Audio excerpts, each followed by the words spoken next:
She had no idea that one small act of kindness would change all their lives forever. It was a cold, gray morning in downtown Chicago. Snowflakes floated gently from the sky, covering the sidewalks with a soft white blanket. Inside a small, cozy diner tucked between high-rise buildings, a young waitress named Emily adjusted her apron and glanced at the clock. Her shift had just started, but the tiredness in her eyes said she hadn't slept much. She never did. Between juggling 2 jobs, caring for her sick mother, and managing her online community college classes, rest was a luxury she couldn't afford.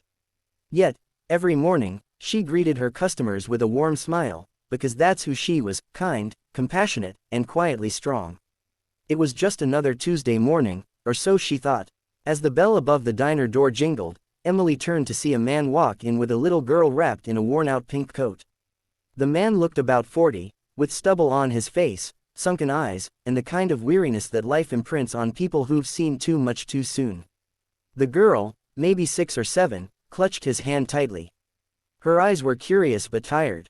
Emily watched as the man led the girl to the corner booth, trying his best to smile for her. He looked around cautiously, almost embarrassed, as if being in a public place made him nervous. His clothes were clean but faded, his shoes scuffed. They sat quietly, saying nothing. Emily walked over with a notepad in hand. "Good morning," she said softly. "Can I get you anything?"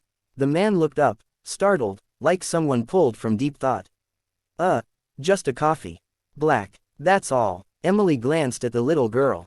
"And for your daughter?" He hesitated. "We're okay. Just the coffee." Emily smiled gently. "Got it." She walked back to the counter, heart aching. She knew that look. She'd seen it in her own father's eyes when he lost his job and couldn't feed the family. She saw it every time she looked at herself in the mirror after another 14-hour shift.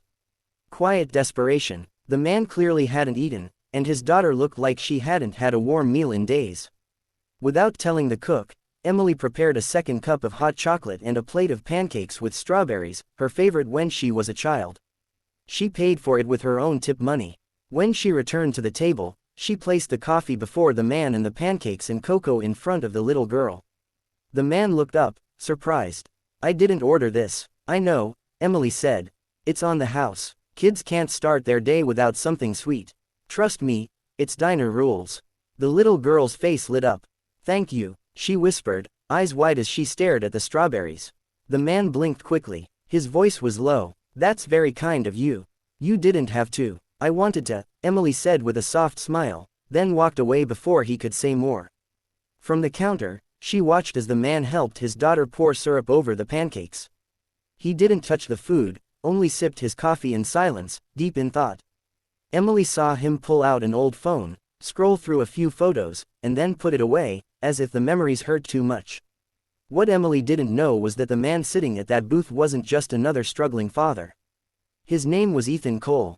Just 2 years earlier, he was a millionaire CEO of a tech firm that made headlines for its meteoric rise. A brilliant mind with a humble beginning, Ethan had built everything from scratch. But success came at a price. He lost his wife in a tragic car accident. Her death shattered him. He withdrew from his company, his friends, and his world. Eventually, he handed the company to his board, sold his house, and took his daughter away from the life that constantly reminded them of what they had lost. That morning, Ethan had no destination. He had checked out of a motel after 3 nights, almost out of money. He didn't care about wealth anymore. All he wanted was peace, to find some meaning in the mess his life had become. The only thing keeping him going was the little hand that held his every morning, his daughter, Lily. After breakfast, Ethan stood to leave. He approached the counter quietly. Emily was refilling a customer's coffee.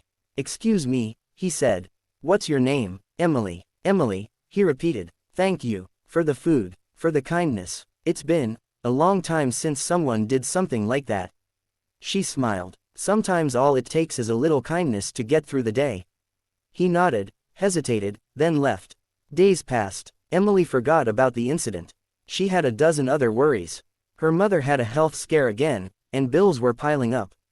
She picked up extra shifts, worked double weekends, and even considered quitting school. Then one morning, the manager called her to the back. "You've got a visitor." Emily stepped out to find a man in a tailored suit waiting for her, a sharply dressed stranger with a gentle smile. He introduced himself as David, assistant to Mr. Ethan Cole. Emily blinked, confused. Mr. Cole would like to see you, David said, handing her a business card. It was embossed with the name of one of the largest philanthropic foundations in the country, the Lilly Foundation. Why would he want to see me? She asked. David smiled. Because you changed his life. The next day, Emily met Ethan in a downtown office building.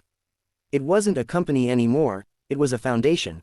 Ethan had returned to the city, not to rebuild his business, but to build something more meaningful. Inspired by Emily's kindness, he had decided to start a nonprofit to support single parents, struggling families, and people who, like him, had lost everything but were still trying. I spent millions on things that never mattered, he told Emily.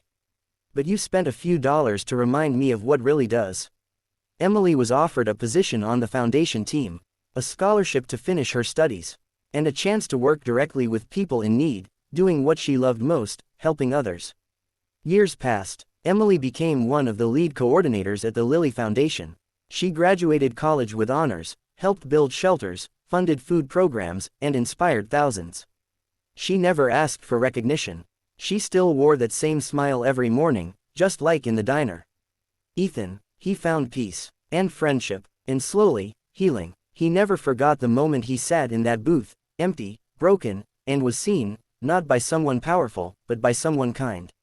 And Lily, she grew up remembering the pancake angel, as she called Emily. The one who reminded her father that the world was still good. So the next time you wonder whether one small act of kindness matters, remember Emily. A poor waitress who gave coffee to a struggling dad, not knowing he was a lonely millionaire. Not knowing she would be the one to change everything. And maybe, just maybe, you will be someone else's turning point too. Motivational voiceover. If this story touched your heart, don't forget to like this video and subscribe to our channel for more inspiring true stories. Your one share might inspire someone to show kindness today. Thank you for watching.